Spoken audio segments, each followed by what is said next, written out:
How does a 23-year-old American girl from New Jersey, college-bound 4 years ago, end up in a remote Himalayan village raising over 200 children who have been orphaned as a result of disease and civil war? My story began exactly 5 years ago when I woke up one morning at 18 years old and had a scary realization. I knew very little about myself and what I wanted in my life.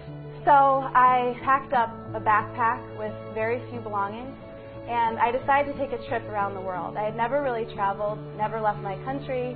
All of a sudden my whole world opened up. There was so much to learn and so much to discover outside of the walls of a four-walled classroom.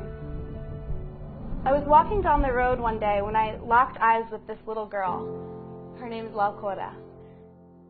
Her job every day was to take loads from the bus park all the way into the villages, and she'd go back and forth all day. She'd make $1, $2 in the day to feed her family. This is the life of a Nepalese orphan. I looked at her and I saw every single piece of myself. And I was devastated. I thought, what have we done as a human family that our children are living this way? I soon kept reading, and I found out that there were 80 million children just like her in the world. And I was devastated. And then I met one particular girl. Her name was Hema, and this is Hema here. She was 7 years old, but every day when I walked to meet her, she'd just smile with these big, bright eyes, and she'd say, "Namaste, Didi."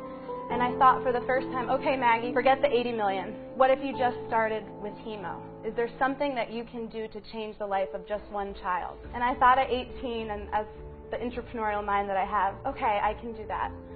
What if I just supported the education of this one child? How would her life change? And this is Hema a couple of weeks later.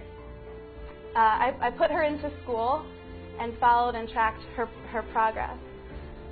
But the sad thing was that I didn't think it was enough. There were kids that didn't have homes and families, and they were orphans.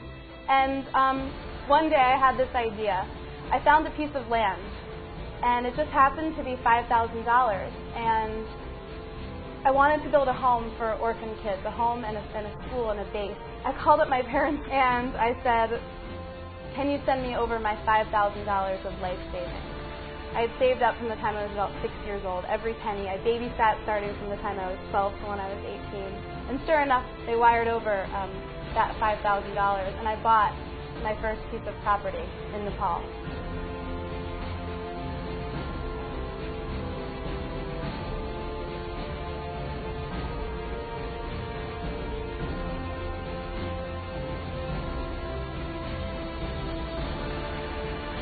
The world will change when our children and our women are educated. They have less children.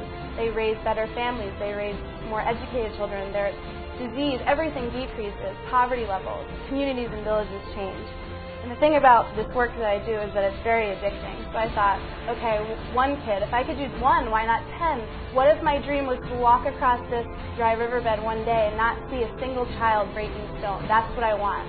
I want to create a world that I want to see every day. And I think we have the power to do that. I don't think you have to go 8,000 miles away to the foothills of the Himalayas. I think the beauty of all of us is that we have talents and we have gifts. And this just happened to be mine, and I'm really lucky to have found it and created my little slice of heaven, my little paradise. And I think that the world will change when we all find that for ourselves, where we wake up every day and we wouldn't rather be anywhere else in the world doing any other kind of work. We think of all of the things we don't have instead of the things that we do have. Oh, I could do that if I had more money, once I have my PhD, after I'm settled, after I'm established, after I'm famous. Well, what if everything you had was everything you have right now, your body and your mind and that sense of I can do anything.